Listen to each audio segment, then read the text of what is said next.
Bonjour à tous et bienvenue dans cette dernière partie de la série de vidéos sur les fêtes de l'Éternel. Après avoir regardé ces dernières par le prisme des jours de la création, du mariage galiléen, du cadeau de l'époux à l'épouse, du fil rouge de la délivrance de l'esclavage du péché, pour les fêtes de printemps, nous regarderons ensemble dans cette partie aux fêtes d'automne. Ces fêtes d'automne sont la partie prophétique en attente de réalisation, et si les fêtes de printemps l'ont été, nous pouvons être assurés que celui qui doit les accomplir viendra le faire sans le moindre retard. Les fêtes d'automne sont liées à ce que nous pouvons appeler le second jour de Machiar, du Messie, sa seconde venue. Certains veulent un Messie Ben David, un Messie régnant, mais avant de revenir en gloire, il fallait que Yeshua entre en tant que Messie Ben Yosef, souffrant dans la création et dans cette même gloire, comme le déclarent Jean 17 et Luc au chapitre 24, versets 25 à 27. Alors Jésus leur dit : « Ô hommes sans intelligence et dont le cœur est lent à croire tout ce qu'ont dit les prophètes, ne fallait-il pas que le Christ souffrit ces choses et qu'il entrât dans sa gloire ? Et, commençant par Moïse et par tous les prophètes, il leur expliqua dans toutes les Écritures ce qui le concernait. » C'est le récit d'un roi, le roi des rois, qui donne sa vie pour son peuple afin de les appeler siens. Quelle gloire peut-on tirer d'un despotisme ou d'un parachutage ?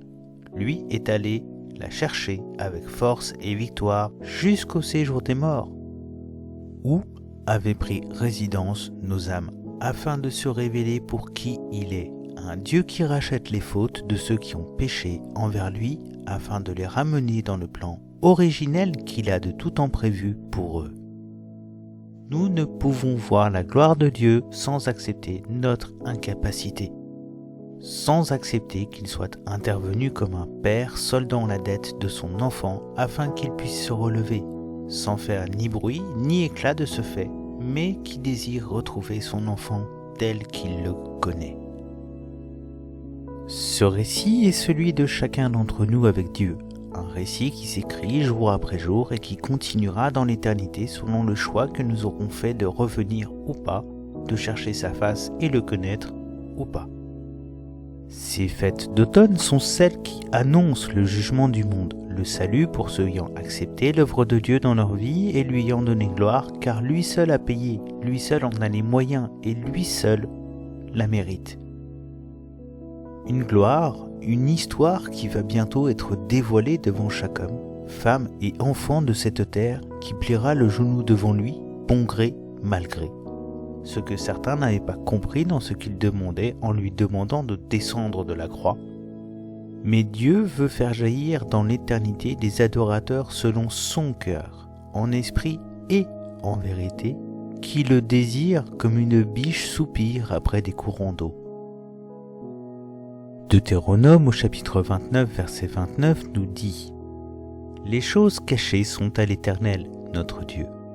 Les choses révélées sont à nous et à nos enfants, à perpétuité, afin que nous mettions en pratique toutes les paroles de cette loi. » C'est exactement le but de toute la parole, nous révéler, se révéler, afin que nous puissions grandir dans notre relation avec Dieu comme il l'a désiré de toute éternité avant la chute. Et comme il le désire encore si ardemment qu'il a donné le prix à payer de notre part pour revenir à lui, afin qu'aucun ne puisse se prévaloir, ni aucun ne puisse dire que cela est au-dessus de ses forces et de ses moyens. 1 Pierre chapitre 1 versets 17 à 21 nous le rappelle clairement. « Et si vous invoquez comme Père celui qui juge selon l'œuvre de chacun, sans acception de personne, conduisez-vous avec crainte pendant le temps de votre pèlerinage, sachant que ce n'est pas par des choses périssables, par de l'argent ou de l'or, que vous avez été rachetés de la vaine manière de vivre que vous aviez hérité de vos pères, mais par le sang précieux de Christ, comme un agneau sans défaut et sans tache, prédestiné avant la fondation du monde, et manifesté à la fin des temps à cause de vous, qui par lui croyait en Dieu, lequel l'a ressuscité des morts et lui a donné la gloire, en sorte que votre foi et votre espérance reposent sur Dieu. C'est ce mariage révélé que nous annonce prophétiquement les fêtes et que nous déclarons aussi publiquement à toute la création lorsque nous prenons le temps d'honorer celui qui en est le centre et la réalisation. En regardant à ces fêtes non comme quelque chose de rébarbatif, mais comme la vérité qui doit bientôt se révéler en son retour, c'est-à-dire l'espoir vivant qui est en nous et que nous ne pouvons donc pas regarder comme mort ou passé. Surtout si nous célébrons encore celles qui sont déjà réalisées en souvenir de lui. Je donne ici ma vision, ma perception, ne l'imposant à personne, mais peut-on cacher au monde notre espoir ? Une femme peut-elle se retenir de parler de son mariage au fur et à mesure que les jours approchent ? À chacun appartient la réponse selon sa conviction, comme le dit Paul en Romains, chapitre 14, verset 6. Celui qui distingue entre les jours agit pour le Seigneur. Celui qui mange, c'est pour le Seigneur qu'il mange, car il rend grâce à Dieu. Celui qui ne mange pas, c'est pour le Seigneur qu'il ne mange pas, et il rend grâce à Dieu. Tout comme pour les fêtes de printemps, les fêtes d'automne sont un ensemble unique et lié, comme pour le mariage galiléen qui parle de la seconde étape de l'alliance par sa révélation. Son accomplissement et sa célébration en un seul moment, en un seul mouvement. Les fêtes dont nous allons parler sont Yom Teruah, le jour des trompettes, Yom Kippour, que beaucoup connaissent sous le nom du jour du grand pardon ou jour des expiations, et Sukkot, ou fête des tabernacles, ou fête des huttes. Yom Teruah. Cette fête, comme nous l'avons dit, s'appelle le jour des trompettes. À notre époque, cette dernière coïncide avec le début de l'année civile israélienne, tout en marquant les 10 jours terribles avant Yom Kippour. Une fête qui est ainsi un appel à se sanctifier avant la venue du roi dans le camp de son peuple, un appel à être prêt en tout temps, car la parole ne cesse d'appeler à veiller, car ne sachant ni le jour ni l'heure, ce jour viendra sur nous comme un voleur. Matthieu chapitre 24, verset 36. Pour ce qui est du jour et de l'heure, personne ne le sait, ni les anges des cieux, ni le Fils, mais le Père seul. Comme nous l'avons vu pour le mariage galiléen, ce jour est lié au signal du Père uniquement, afin que l'épouse soit une véritable épouse parée, attendant son époux avec fidélité et confiance, et non une rêveuse qui sera en retard. Regardons ensemble ce que nous ont dit Lévitique au chapitre 23, versets 23 à 25. L'Éternel dit à Moïse : « Transmets ces instructions aux Israélites. Le premier jour du 7e mois, vous aurez un jour de repos proclamé au son des trompettes et une sainte assemblée. Vous n'effectuerez aucun travail pénible et vous offrirez à l'Éternel des sacrifices passés par le feu. »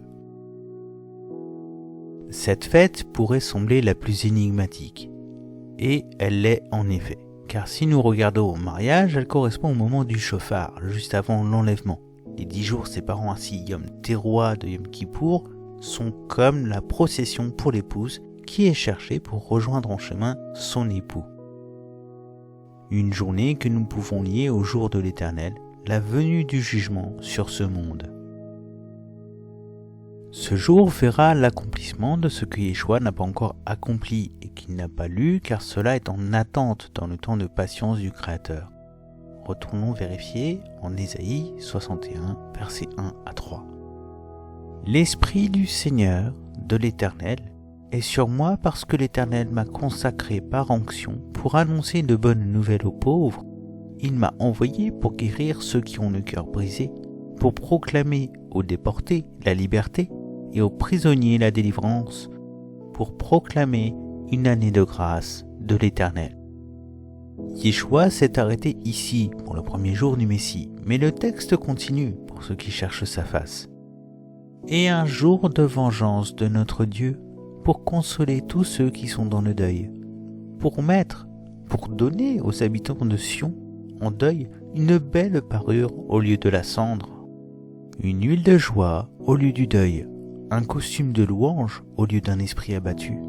On les appellera alors térébinthes de la justice, plantation de l'Éternel destinée à manifester sa splendeur.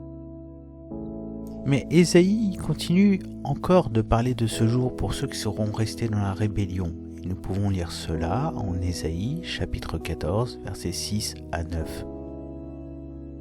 Lamentez-vous, car le jour de l'Éternel est proche. Il vient comme une dévastation décidée par le Tout-Puissant. C'est pourquoi tous baissent les bras, tous les hommes se découragent, ils sont terrifiés. Douleur et souffrance s'emparent d'eux. Ils se tordent de douleur comme une femme prête à accoucher. Ils se regardent les uns les autres, stupéfaits, leur visage est en feu. Le jour de l'Éternel arrive. C'est un jour cruel, un jour de colère et d'ardente fureur qui transformera la terre en désert, faisant disparaître les pécheurs de sa surface. Nous sommes entrés dans une période où les événements se font plus pressants. Le monde change à cause du Covid, moralement et mentalement. Le monde vit de plus en plus de grandes catastrophes, laissant chaos et désarroi derrière eux, comme le monde n'en a plus souvenir depuis le déluge. Nous voyons les écarts de température entre les différentes parties du globe, jusque 100 degrés, entre moins 50 au nord et plus 50 au sud, dans la même journée, qui ne peuvent pas justifier un réchauffement climatique, mais un changement de paradigme.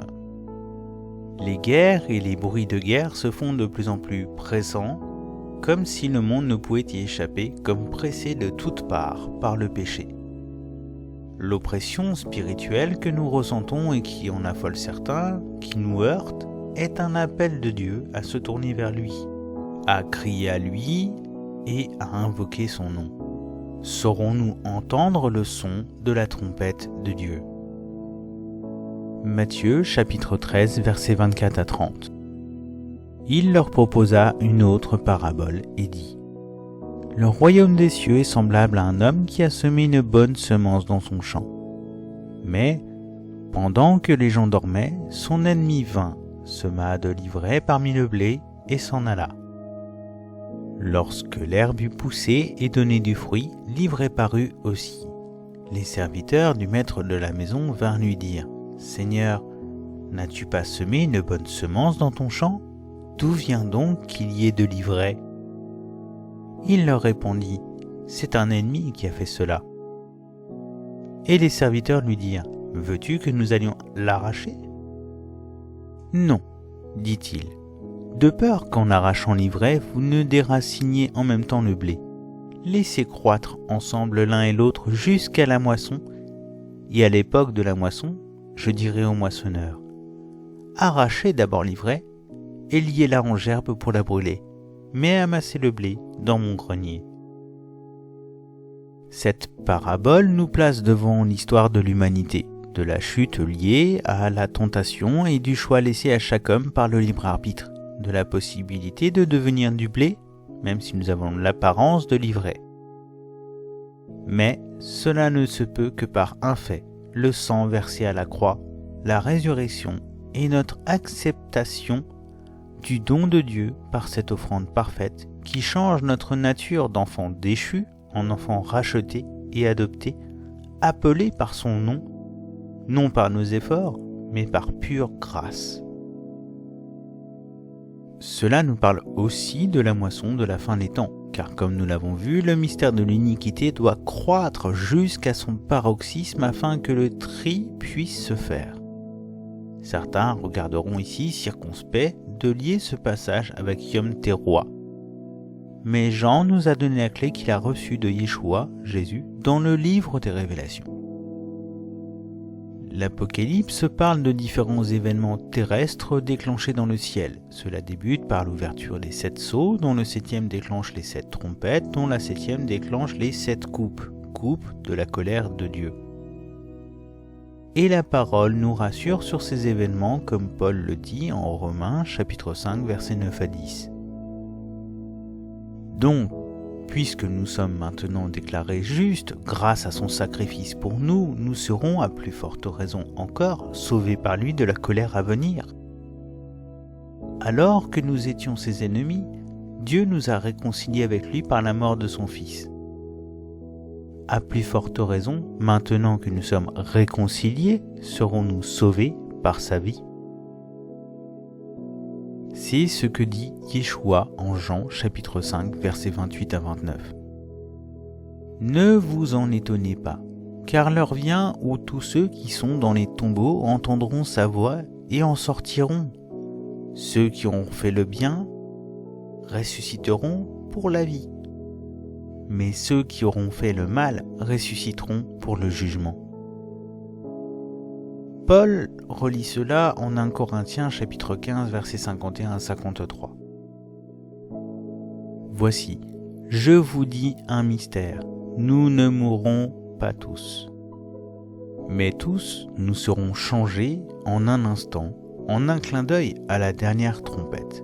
La trompette sonnera et les morts ressusciteront incorruptibles et nous serons changés.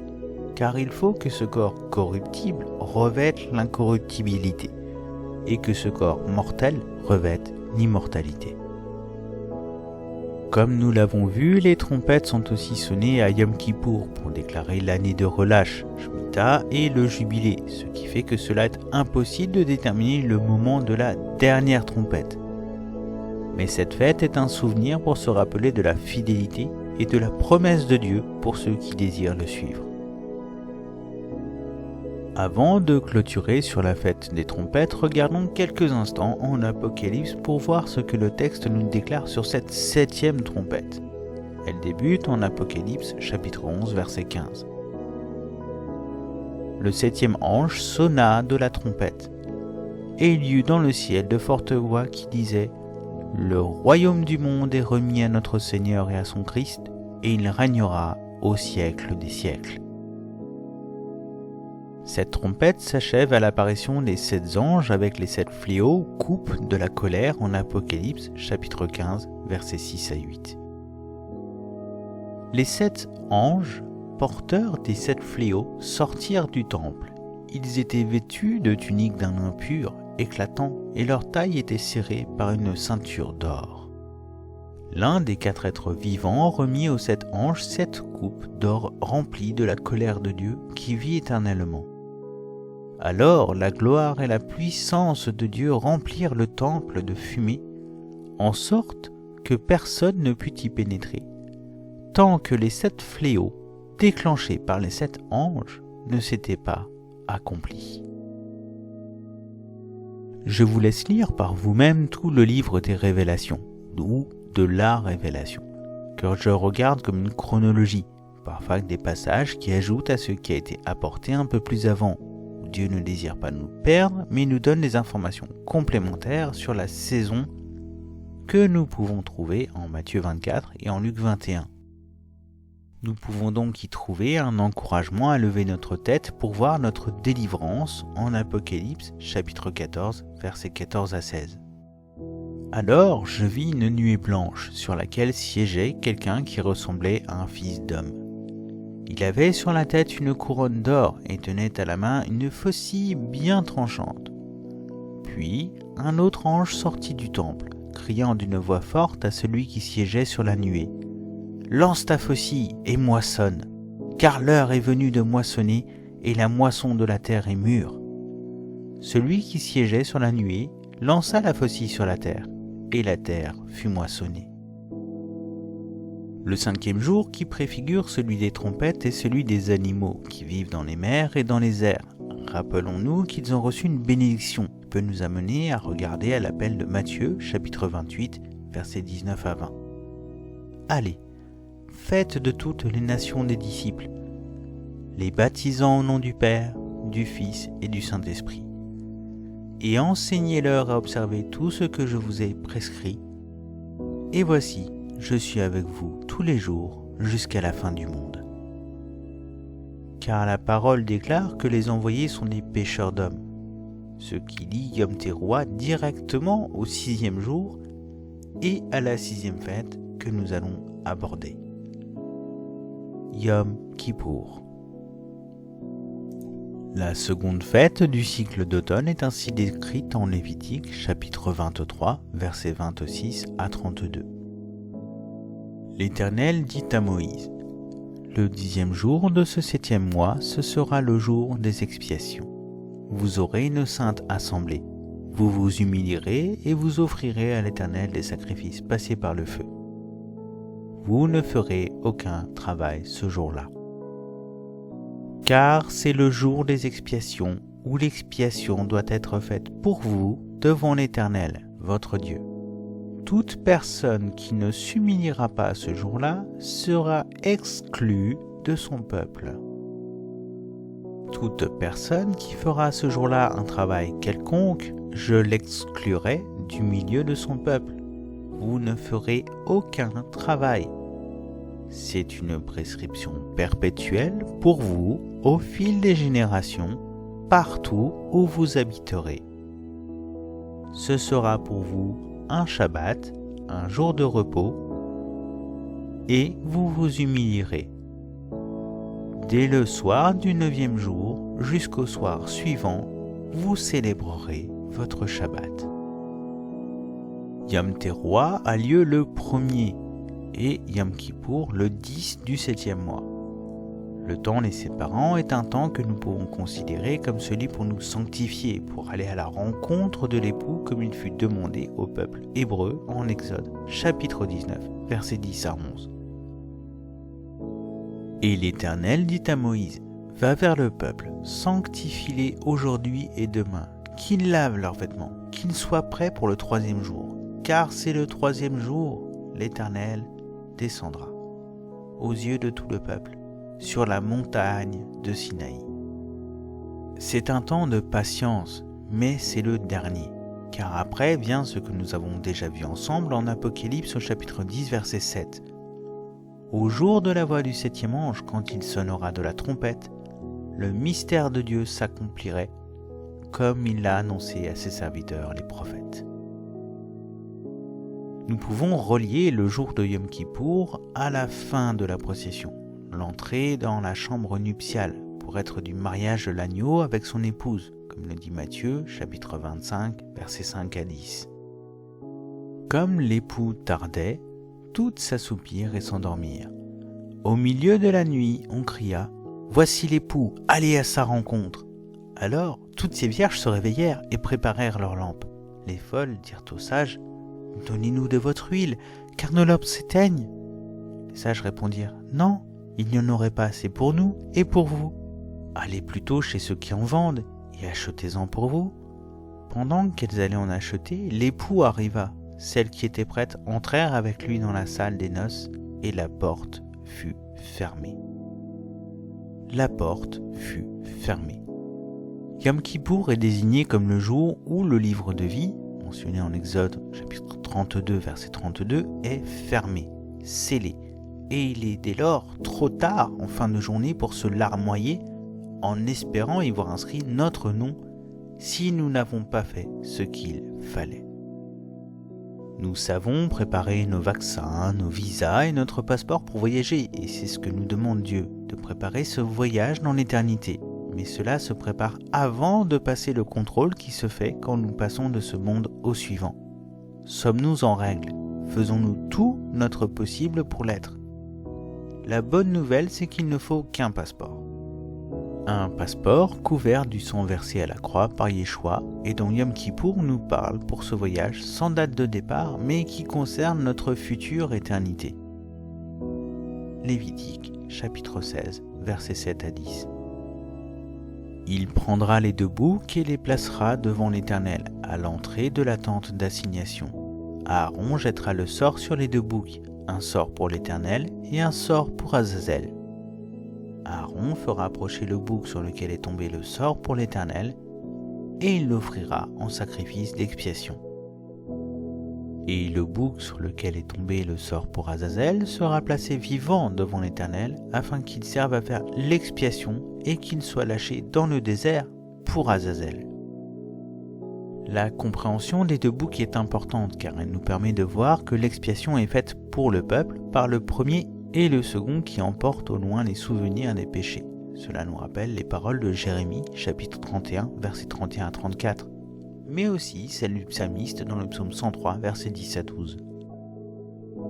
Il ne nous traite pas conformément à nos péchés, il ne nous punit pas comme le mériteraient nos fautes, mais autant le ciel est élevé au-dessus de la terre, autant sa bonté est grande pour ceux qui le craignent. Autant l'Orient est éloigné de l'Occident, autant il éloigne de nous nos transgressions. Comme un père a compassion de ses enfants, l'Éternel a compassion de ceux qui le craignent, car il sait de quoi nous sommes faits. Il se souvient que nous sommes poussière. Comme nous le voyons, ce jour validera le sacrifice de Yeshua une fois pour toutes, comme la justification finale, laissant Dieu au milieu d'un peuple qui le cherche et s'attend à son secours, son salut, et un autre qui restera à l'extérieur, car le péché ne peut avoir d'existence dans la présence de Dieu. Nous allons encore regarder un autre fait important, car ce n'est pas tout le peuple qui apporte le sacrifice, mais uniquement le grand sacrificateur. Le peuple, lui, s'humilie en cette journée, espérant de voir le retour du grand sacrificateur, quand il aura achevé de présenter le sang au trône de Dieu, au trône de la grâce. Cette action n'a lieu qu'une fois par an, et c'est un jour qui me semble porter en lui le fait que la moisson ne saura être esquivée. Le choix, voire le non-choix, qui reste un choix, scellera le destin de chacun en ce jour. C'est aussi le jour où Satan se retrouve sans pouvoir, car il n'y a plus de péché devant Dieu pour nous accuser, comme le rappelle Apocalypse, chapitre 12, versets 10 à 12. Puis j'entendis dans le ciel une voix forte qui disait « Maintenant le salut est arrivé, ainsi que la puissance, le règne de notre Dieu et l'autorité de son Messie. En effet, il a été jeté dehors, l'accusateur de nos frères et sœurs, celui qui les accusait jour et nuit devant notre Dieu. Ils l'ont vaincu grâce au sang de l'agneau et grâce à la parole de leur témoignage, et n'ont pas aimé leur vie au point de craindre la mort. C'est pourquoi, réjouis-toi, ciel, et vous qui habitez le ciel. Mais malheur à vous, habitants de la terre et de la mer, car le diable est descendu vers vous, animé d'une grande colère, sachant qu'il lui reste peu de temps. » Concernant notre grand prêtre, notre avocat dans le ciel, l'Épître aux Hébreux rajoute ceci du chapitre 9, versets 24 à 28. En effet, Christ n'est pas entré dans un sanctuaire fait par la main de l'homme, dans une simple copie du véritable, mais il est entré dans le ciel même, afin de se présenter maintenant pour nous devant Dieu. Et ce n'est pas pour s'offrir lui-même plusieurs fois qu'il y est entré, comme le grand prêtre qui entre chaque année dans le sanctuaire, pour offrir un autre sang que le sien. Si tel avait été le cas, il aurait dû souffrir plusieurs fois depuis la création du monde. Mais maintenant, à la fin des temps, il s'est révélé une seule fois pour abolir le péché par son sacrifice. Il est réservé aux êtres humains de mourir une seule fois, après quoi vient le jugement. De même, Christ s'est offert une seule fois pour porter les péchés de beaucoup d'hommes, puis il apparaîtra une seconde fois, sans rapport avec le péché, à ceux qui l'attendent pour leur salut. C'est aussi le jour où sera révélé à la création les enfants de Dieu, comme Paul le souligne fortement en Romains chapitre 8, versets 18 à 24. J'estime que les souffrances du temps présent ne sauraient être comparées à la gloire à venir qui sera révélée pour nous. Aussi la création attend-elle avec un ardent désir la révélation des fils de Dieu. Car la création a été soumise à la vanité, non de son gré, mais à cause de celui qui l'y a soumise. Précisons ici Adam et Ève lors de la chute. Avec l'espérance qu'elle aussi sera affranchie de la servitude de la corruption pour avoir part à la liberté de la gloire des enfants de Dieu. Or, nous savons que jusqu'à ce jour la création tout entière soupire et souffre les douleurs de l'enfantement. Et ce n'est pas elle seulement, mais nous aussi, qui avons les prémices de l'Esprit. Nous aussi, nous soupirons en nous-mêmes en attendant l'adoption, la rédemption de notre corps. Car c'est en espérance que nous sommes sauvés. Or, l'espérance qu'on voit n'est plus espérance. Ce qu'on voit, peut-on espérer encore ? Pouvons-nous ainsi continuer de dire « je ne crois que ce que je vois » ? Mais ce n'est pas le seul lien que Paul fait dans ce chapitre avec Genèse 1 et le 6e jour qui est lié à cette fête, comme le montre notre Ménorah, jour où apparaît en dernier l'homme, fait à l'image de Dieu. Nous pouvons lire cela en Romains chapitre 8, versets 28 à 30. Nous savons du reste que toute chose concourt au bien de ceux qui aiment Dieu, de ceux qui sont appelés selon son dessein. Car ceux qu'il a connus d'avance, il les a aussi prédestinés à être semblables à l'image de son Fils, afin que son Fils fût le premier-né entre plusieurs frères. Et ceux qu'il a prédestinés, il les a aussi appelés, et ceux qu'il a appelés, il les a aussi justifiés, et ceux qu'il a justifiés, il les a aussi glorifiés. Nous voyons l'espérance du retour du roi de gloire, du Messie ben David qui régnera pour l'éternité sur le trône de David son père. Ce jour est lié à la délivrance finale, au renouvellement des choses, comme le dit Apocalypse, chapitre 20, versets 3 à 4. Et j'entendis du trône une voix forte qui disait « Voici le tabernacle de Dieu avec les hommes. Il habitera avec eux, et ils seront son peuple, et Dieu lui-même sera avec eux. Il essuiera toute larme de leurs yeux, et la mort ne sera plus, et il n'y aura plus ni deuil, ni cri, ni douleur, car les premières choses ont disparu. » Nous ne pouvons pas regarder la parole prophétique que Dieu nous a fait parvenir comme un objet de délire d'homme ou de légende, mais comme une réalité, celle qui a transformé 11 hommes peureux lors de l'arrestation de leur maître en témoins sans faille, donnant leur vie pour témoigner de sa résurrection et de son retour, annoncé par les anges et les prophètes auxquels croyaient les apôtres. Cette fête est aussi liée à la suivante, comme le passeport validé après la zone de transit fait que nous pouvons lier à la trompette ouvrant l'année de relâche, Shemitah, et celle du jubilé.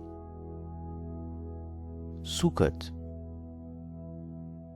La fête de Sukkot, connue aussi sous le nom de fête des huttes ou fête des tabernacles, est présentée la première fois dans la parole en Lévitique, chapitre 23, versets 33 à 36. L'Éternel dit à Moïse, transmet ses instructions aux Israélites. Le 15e jour de ce 7e mois, ce sera la fête des tentes, en l'honneur de l'Éternel, qui durera 7 jours. Le premier jour, il y aura une sainte assemblée. Vous n'effectuerez aucun travail pénible. Pendant 7 jours, vous offrirez à l'Éternel des sacrifices passés par le feu. Le 8e jour, vous aurez une sainte assemblée et vous offrirez à l'Éternel des sacrifices passés par le feu. Ce sera une assemblée solennelle. Vous n'effectuerez aucun travail pénible. Lévitique chapitre 23, versets 39 à 43. Le 15e jour du 7e mois, quand vous récolterez les produits du pays, vous célébrerez donc une fête en l'honneur de l'Éternel pendant 7 jours. Le premier jour sera un jour de repos, et le 8e aussi. Le premier jour, vous prendrez de beaux fruits, des branches de palmier, des rameaux d'arbres touffus et des saules de rivière, et vous vous réjouirez devant l'Éternel votre Dieu pendant 7 jours. Vous célébrerez chaque année cette fête à l'Éternel pendant 7 jours. C'est une prescription perpétuelle pour vous au fil des générations. Vous la célébrerez le 7e mois. Vous habiterez pendant 7 jours sous des tentes. Tous les Israélites de naissance habiteront sous des tentes afin que vos descendants sachent que j'ai fait habiter des Israélites sous des tentes après les avoir fait sortir d'Égypte. Je suis l'Éternel, votre Dieu. Nous retrouvons ici à nouveau le chiffre 8 comme les jours de la fête des pains sans levain. Et si vous avez suivi cette série de méditations, vous découvrirez un lien avec ce que nous avons vu précédemment. Deutéronome chapitre 16, versets 13 à 15. Tu célébreras la fête des tentes pendant 7 jours, au moment où tu récolteras le produit de ton aire de battage et de ton pressoir. Tu te réjouiras à cette fête, toi, ton fils et ta fille, ton esclave et ta servante, ainsi que le Lévite, l'étranger, l'orphelin et la veuve qui seront dans ta ville. Tu célébreras la fête pendant 7 jours en l'honneur de l'Éternel ton Dieu, à l'endroit que l'Éternel choisira. En effet, l'Éternel ton Dieu te bénira dans toutes tes récoltes et dans tout le travail de tes mains, et tu te livreras entièrement à la joie. La fête de Sukkot demande expressément de se réjouir. D'ailleurs, le 8e jour est appelé Simchat Torah, ou réjouissance, joie de la Torah. En nous rappelant que le 8e jour est celui de la résurrection, nous pouvons comprendre, comme lors de la fête des pains sans levain, le lien avec la sanctification. La nouvelle création qui vit dans la joie, qui surpasse toute intelligence, par la réconciliation avec Dieu. Cette fête est aussi celle qui nous rappelle le plus le plan de Dieu, tabernacler parmi nous, être présent au sein de son peuple et venir discuter avec nous comme il le faisait au Jardin d'Éden. Avant de parler du niveau prophétique de cette fête, je voudrais voir avec vous la volonté de Dieu de ne pas l'abandonner lors du millénium, comme nous le voyons écrit en Ézéchiel chapitre 45, verset 25. Le 15e jour du 7e mois, à la fête, il offrira pendant 7 jours les mêmes sacrifices d'expiation, les mêmes holocaustes et la même offrande avec l'huile. Ou alors, en Zacharie chapitre 14, verset 16. Tous ceux qui resteront de toutes les nations venues contre Jérusalem monteront chaque année pour se prosterner devant le roi, l'Éternel des armées, et pour célébrer la fête des tabernacles. Cette 7e fête est liée au 7e jour. Elle nous parle ainsi du Shabbat éternel, qui est l'éternité avec Dieu, où toute chose est renouvelée et les choses anciennes sont passées. Elle nous parle du millénium, règne de 1000 ans de Machiar, Christ, que nous pouvons voir comme le 7e jour de la création, au bout duquel l'ennemi tentera une dernière fois les hommes avant le jugement final. Et tout cela se déroulera dans la présence de Yeshua, Jésus. Le mariage sera scellé définitivement sans le moindre retard, comme le confirme Apocalypse au chapitre 19, versets 6 à 9. Et j'entendis comme une voix d'une foule nombreuse, comme un bruit de grosses eaux, et comme un bruit de fort tonnerre, disant « Alléluia, car le Seigneur notre Dieu Tout-Puissant est entré dans son règne. Réjouissons-nous et soyons dans l'allégresse. Et donnons-lui gloire, car les noces de l'agneau sont venues, et son épouse s'est préparée. Et il lui a été donné de se revêtir d'un fin lin éclatant, pur, car le fin lin, ce sont les œuvres justes des saints, et l'ange me dit, écris, heureux ceux qui sont appelés au festin des noces de l'agneau. Et nous pouvons ajouter Apocalypse chapitre 20, versets 5 à 6. Et je vis les âmes de ceux qui avaient été décapités à cause du témoignage de Jésus et à cause de la parole de Dieu, et de ceux qui n'avaient pas adoré la bête ni son image, et qui n'avaient pas reçu la marque sur leur front et sur leurs mains. Ils revinrent à la vie, et ils régnèrent avec Christ pendant 1000 ans. Les autres morts ne revinrent point à la vie jusqu'à ce que les 1000 ans fussent accomplis. C'est la première résurrection. Heureux et saints ceux qui ont part à la première résurrection. La seconde mort n'a point de pouvoir sur eux, mais ils seront sacrificateurs de Dieu et de Christ, et ils régneront avec lui pendant 1000 ans. Cette fête nous parle de la temporalité de ce monde avant le passage au suivant, car nous gémissons en ces tentes, nos corps, comme le dit si bien Paul en 2 Corinthiens, chapitre 5, versets 1 à 10. Nous savons en effet que si cette tente où nous habitons sur la terre est détruite, nous avons dans le ciel un édifice qui est l'ouvrage de Dieu, une demeure éternelle qui n'a pas été faite de main d'homme. Aussi nous gémissons dans cette tente, désirant revêtir notre domicile céleste, si du moins nous sommes trouvés vêtus et non pas nus. Car tandis que nous sommes dans cette tente, nous gémissons, accablés, parce que nous voulons non pas nous dépouiller, mais nous revêtir afin que ce qui est mortel soit englouti par la vie. Et celui qui nous a formés pour cela, c'est Dieu, qui nous a donné les arts de l'esprit. Nous sommes donc toujours pleins de confiance et nous savons qu'en demeurant dans son corps, nous demeurons loin du Seigneur, car nous marchons par la foi et non par la vue. Nous sommes pleins de confiance et nous aimons mieux quitter ce corps et demeurer auprès du Seigneur. C'est pour cela aussi que nous nous efforçons de lui être agréables, soit que nous demeurions dans ce corps, soit que nous le quittions. Car il nous faut tous comparaître devant le tribunal de Christ, afin que chacun reçoive selon le bien ou le mal qu'il aura fait, étant dans son corps. Et si nous attendons un gémissant, rappelons-nous l'histoire de Rahab dans le livre de Josué. Combien de temps elle dut attendre que la ville tombe avant de voir sa délivrance. Mais elle révéla sa foi dès le départ des espions en accrochant le cordon de cramoisi, comme nous le relate Josué chapitre 2 verset 21.